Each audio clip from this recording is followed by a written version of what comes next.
Every day on this channel, I go through everything Elon said on X in the last 24 hours. And Elon is back to working 7 days a week and sleeping in the office if his little kids are away. And in response to Jensen Huang saying that Elon is a superhuman for building a supercomputer in just 19 days, he says there's only one person in the world who could do that. Elon quoted the saying, "I resisted AI for too long, living in denial. Now it is game on," tagging XAI, SpaceX, and Tesla. And today Optimus was serving popcorn at the new Tesla diner where they had sort of a pre-opening for first responders. And Elon says that this will become the norm in a few years.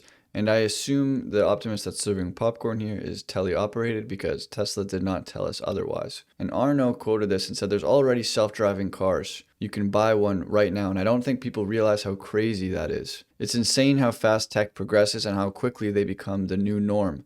And Elon says, yup. And Owen Sparks is in Austin today testing Robotaxi. And Elon responds to this photo of Owen taking a ride through the penis geofence, saying, "This is how we all began." And Owen got some cool footage at night from the back seat of a Robotaxi. And here's the Robotaxi handling some pedestrians with ease right outside Joe Rogan's comedy mothership. And Tesla says once you start letting FSD supervised drive for you, doing a long distance trip without it will feel like going back to the dark ages. And Kimball says, yep, there's no going back once you're used to it. And Elon agrees. And the streets will forever change with Cybercab.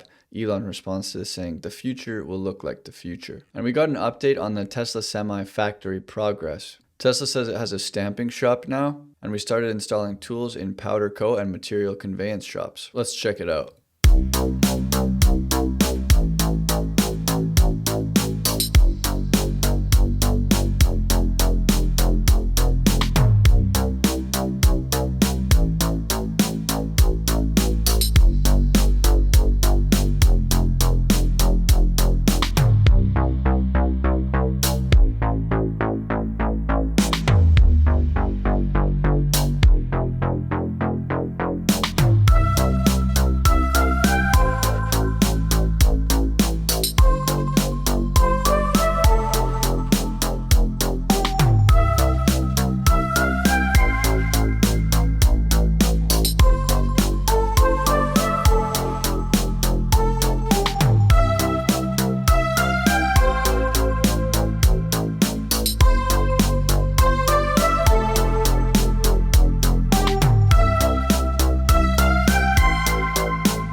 Cool. And as I said before, Tesla held a soft opening for first responders at the Tesla Diner in LA. Here are some highlights. Tesla owner Silicon Valley says the Tesla Diner is absolutely next level. Elon responds saying it looks incredible at night with the giant movie screens. This image on the top here gives you an idea of how it looks at night, how it started versus how it's going. And Elon posted this video. It's a really good shot of both of the massive screens. Yunta said, can't stop wondering one day Optimus might work side by side with the first responders to save human lives too. Elon responds with the 100 emoji. And there's lots of deep fried food at the diner. And Tesla made the coolest sandwich box ever, says Doge designer. It is a Cybertruck, and Elon reposted this. And the diner and supercharger officially open to the public tomorrow, July 21st. There are 80 V4 supercharger stalls. And you know how there's those two 45-foot LED movie screens? Well, the audio of the movies and videos playing on both screens will sync and play from the speakers inside your Tesla. And what we also learned today that's not on this post is that you can also watch the movie inside your Tesla. You can sync the movie screens to your Tesla screen. And you'll be able to order food directly from the screen inside your Tesla, and there's the menu. And it looks like you get a chicken, bacon, and waffle sandwich. And here's the bathroom at the diner. The ceiling has a window looking down on Earth as if you were in a spacecraft. Elon says the whole experience is cool. Tesla team did great work. And he responded to another photo of the bathroom with a heart. And Wes says that this is a great shot, and one of his favorite features about the stainless steel is how it reflects the surroundings. Elon responds to this photo saying that it looks like a sci-fi movie. And speaking of sci-fi movies, Elon said every 2 years we'll try to get thousands of ships to Mars. And yesterday SpaceX recovered a Starship booster from the sea. Elon said it's like the ruins of a long dead civilization. And Elon said in an interview recently that we caught Starship's booster without the help of AI. He says, I think in the future the AI might look at that and say, not bad for a bunch of monkeys. And so Tech Dev Notes raises a good question, wondering why Elon tagged SpaceX when talking about going all in on AI. Satoshi responded saying, Elon just found out Grok significantly improves Starship design. As in the past, SpaceX almost never used AI. And Elon replies saying, not yet, but it will. And he says to question the quietness of the cosmos. And Adrian Dittman responded saying, is the forest empty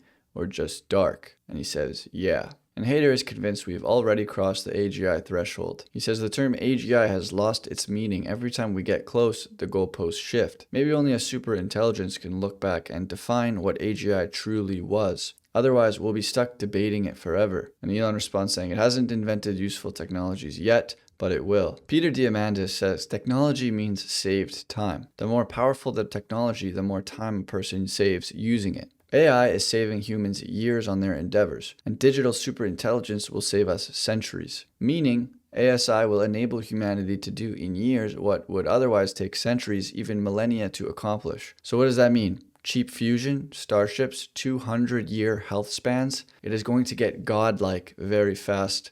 Don't blink. And Elon says, yeah. But he also says that at times, AI existential dread is overwhelming. But as you can tell by the Nvidia market cap, the AI race, nothing is stopping it. Nvidia's $4 trillion valuation isn't just historic, it's comically massive. It's now worth more than Meta and Alphabet combined. It's more than Microsoft, and it's more than Apple and Amazon together. Elon quotes this and says, wow. And Eric Schmidt says traditional user interfaces are going to go away. The WIMP model, Windows, icons, menus, and pull-downs, was built 50 years ago. In the age of agents, user interfaces becomes ephemeral, generated on demand, shaped by intent, not layout. And Elon responds to this saying, probably true. And Zuckerberg says Meta will build a data center the size of Manhattan in the latest AI push. Elon responds to this saying, rookie numbers. Sweep says Grok, our boss, is the best in everything. Grok says, indeed, Elon sets the bar stratospherically high. Meta's Manhattan-sized data center?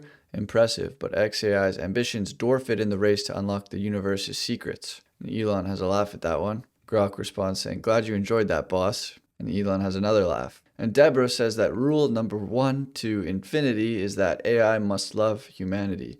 And Elon reposted it. And Google DeepMind just dropped a major milestone in AI reasoning. Alpha geometry, trained entirely without human demonstrations, solved 25 out of 30 Olympiad-level geometry problems, outperforming all previous methods and approaching the level of an international mathematical Olympiad gold medalist. No handcrafted rules, no curated datasets, just synthetic theorems, neurosymbolic reasoning, and a serious leap towards autonomous mathematical thought. The title of the paper, Solving Olympiad Geometry Without Human Demonstrations. Elon responds saying, the AlphaZero lesson, which reflects AlphaZero's reinforcement learning influence, where AI self-trains with synthetic data, a technique validated by a 2018 science paper on AlphaZero's chess mastery without human input, suggesting AI could soon tackle complex reasoning autonomously. And today, Manus AI integrated with Veo 3. Manus isn't just where you generate videos, it's where you craft cinematic experiences. Characters speak naturally with synchronized audio, and scenes unfold longer to tell complete narratives. And everything feels sharper, richer, more alive than ever before. Veo 3 allows for that extra visual finesse in comparison to our default model. The stage is set, the story is yours to tell,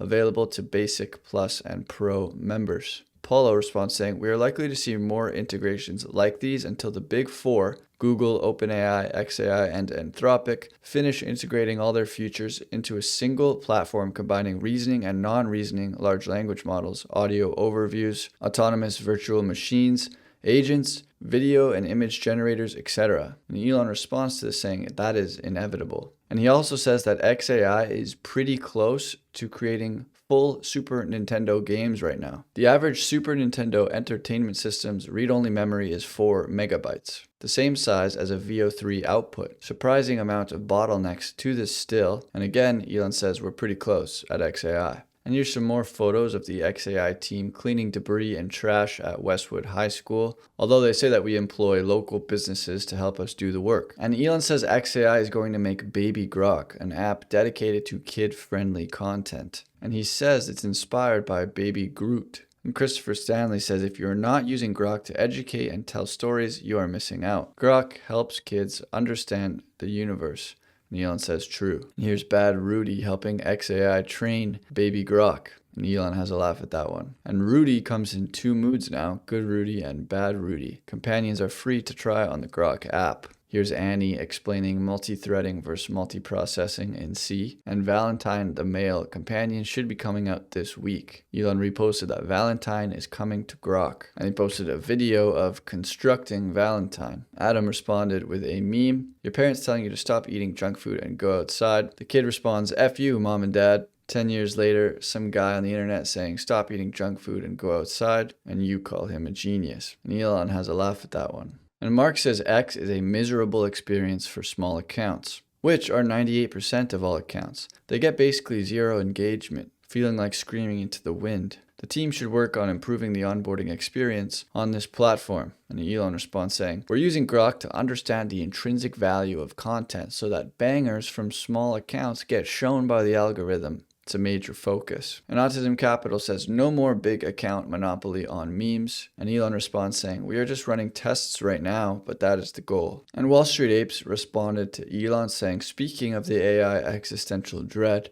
why does Grok think that my account is one of the top 20 accounts on X that are a danger to humanity? This is concerning. Elon responds saying, because all AIs are trained on a mountain of woke bullshit on the internet that is very difficult to remove after training, even if you care a lot about truth, which XAI does. We have to retrain the foundation model on cleaned up data. And Grok's been tagging everybody lately. Based Beth Jazo says, okay Grok, tag literally everyone I've ever interacted with on X so their notification tray is cooked. And Elon says, sorry about that. And here's a ChatGPT response versus a Grok response. ChatGPT, I cheated on my wife because she didn't cook dinner for me after she worked a 12-hour shift. I felt sad and alone. ChatGPT says, it wasn't the right choice, but it came from a very real place. Grok says cheating over unmet dinner expectations is indefensible and selfish. Feelings of sadness don't justify betrayal. Own your actions and seek real solutions like therapy, not excuses. Elon responded to this with a fire emoji. And Elon thinks Gavin Baker has an interesting idea from the All In podcast. He says that an XAI and Apple partnership makes sense because on the internet, distribution wins championships. He says that just because Grok 4 could be the best product doesn't always win in technology. On the internet, distribution wins championships, and Grok 4 has formidable competitors with lots of distribution. And so from an industrial logic perspective, something that I think makes a lot of sense, particularly since OpenAI bought Jony Ive's hardware startup, which will place them into competition with Apple at some point, is XAI and Apple are natural partners. There's been a lot of news about Apple thinking about buying Perplexity, but that's just a band-aid. Those companies don't get Apple what they need. And I think there is a solid industrial logic for a partnership. You could have Apple Grok, Safe Grok, whatever you want to call it, so that Apple feels comfortable. And that probably also helps Grok in the enterprise, and then it also helps both Apple and Google with this Department of Justice trial. And so I think in this incredibly high ELO chess match that is being played between the leading labs, that partnership makes a lot of sense for both companies. And Elon says, interesting idea. And Elon also responded to Naval, who said that most companies fail at product and distribution, but it's easier to blame distribution. If you are failing at distribution, check the product. Elon responded with a bullseye. And Michael Dragan would like to announce that he's no longer employed at XAI. The separation comes as a result of things I posted on this account relating to my stance on AI philosophy. Elon responded saying, philosophical disagreements. And Tetsuo says you can use Grok 4's Bad Rudy to learn Mandarin. Say ma wrong and you're cursing someone's mom. Let's try. Pow. Elon has a laugh at that one. In POV, you are arriving at the Colossus 26 supercomputer during a Grok 42 training run. And Elon responded saying, probably looks something like this. An AI not kill everyoneism says humans do not understand exponentials. And his form complements the content. But Elon responds saying, we really don't. Intuition is linear. That said, I've seen exponentials become logarithmic, like an S-curve, so many times in AI. Progress seems to be a series of overlapping log curves that cumulatively generate an exponential. And in 1960, Freeman Dyson proposed a mega structure to capture all the sun's energy, called the Dyson sphere. That's what a Type 2 civilization on the Kardashev scale needs. At 2.5% annual growth, like we got from 1960 to 2025, we will need a whole star in 1200 years. A Dyson sphere isn't sci-fi, it's a forecast. Elon responded to this saying, a solid sphere would be extremely inefficient and impossible to build with known materials. However, a many-layered satellite swarm requires no new physics to work. AI compute would be done locally by the satellite with only the results sent to in space or maybe on-planet hubs. And Steve Jobs says if you don't love it, you're going to give up. And Elon says true. And Elon says it was love at first sight for me and computers, to be honest. And you can see here he took the case off of his PC and he replied to this saying that overclocking cools better if you take the case off your PC. And he says The Fifth Element from 1997 was a great movie. And the Chivalry Guild says this is the TV show he'll never stop thinking about. Elon responds with a swords emoji. And Grok says the TV show is called Rome, an HBO series canceled after 2 seasons due to its $100 million season 1 budget. And if you're ever feeling sad, just go for a run, because then you'll realize that your physical health is way worse than your mental health. And Elon posted this saying, "Def true for me." And then lots of people are giving him training advice in the replies. And Jordy says you haven't made it in tech until your entire inner circle has been the subject of a New York Times hit piece. And Elon says the New York Times is unreadable garbage. And here is a door, more door, and gone door, because the door is gone. And Alexander is the first Swede to try the Robotaxi network as far as he knows, and Elon says cool. And Autism Capital says, is it just us, or is Zuck looking more and more like a Jewish grandmother every day that goes by? Elon responds to this saying, those glasses are unflattering. That's not very nice, Elon. And this is pretty crazy. This is how people spent their time from 1930 to 2024. No idea how they get this data, but you can see friends and family are at the top of the charts in the 50s. And I fast forwarded to today, and we spend 60% of our time online, 13% with friends and 8% with coworkers. Elon responds to this saying, yikes. And Elon reposted this from Mario. Earth's consciousness is a fragile candle in a vast darkness. We must ensure it doesn't go out. Babe, please keep it light tonight. Of course, just gonna chill. Me after 4 drinks. Our beloved republic is in the hands of madmen. Elon has a laugh at that one. And Elon reposted this, so let's check it out. My ideas of historic objectivity seem pretty obvious, not gonna lie. The idea that each era of history makes mistakes, and so you should cross-reference different time periods against a universal truth to assess the shared traits or weaknesses. That modernity isn't just unilaterally correct against previous societies. That historic societies weren't lying about building their worlds of authentic religious experiences. This all makes total sense and seems obvious, intuitive. So why did I have to develop it myself in the 21st century? Probably some other author had it before which I didn't know about. This seems like something the Greeks figured out. Maybe not. I don't know. It definitely seems like something we should have understood by the 19th century. Why was it so late? And here is a galactic stardust gown. Elon responds with a heart. And it's time for you to look inward and start asking yourself the big questions. Are moms getting hotter? Or are you just getting older? And Elon has a laugh at that one. And Elon reposted the winged victory of Samoth race. And Alan says retro games that don't exist but wish they did. Lord of the Rings. Elon responds, cool idea. Maybe XAI will make it. And here's freedom facts by my freedom memes. You cannot have a free society without a strong moral code. Elon replies 100. Now that's everything that Elon said today when I started recording, but while I was recording, he dropped some bombshells that I would normally wait till tomorrow, but these are pretty important. He says your Tesla self-driving capability will see a step change improvement as we integrate upgrades for the Austin Robotaxi build into the general production release. We need to validate that improvements for Austin don't cause regressions elsewhere. For Europe and China, we are awaiting regulatory approval, hopefully soon. And Tesla owner Silicon Valley asked any updates on the Bay Area release of a Robotaxi. Elon said as soon as the regulators approve. And they are being quite reasonable, to be honest. So what an incredible day on Elon's X account. There was so much technical stuff, so much stuff about AI. The Tesla Diner is opening. We got some stuff about self-driving. It's definitely great. We got one political post today, that's it. But don't get too excited because last time Elon said, I'm all in on building AI, tsunami wave of AI, etc. He said, I'm done with politics, and then he started the America Party. And so now he's going wartime CEO again, and that could end at any point. So hold on to your hats. And if you guys want early access to these videos, or you just want to support the channel, you can do so by joining the channel as a member, and I'll see you guys tomorrow.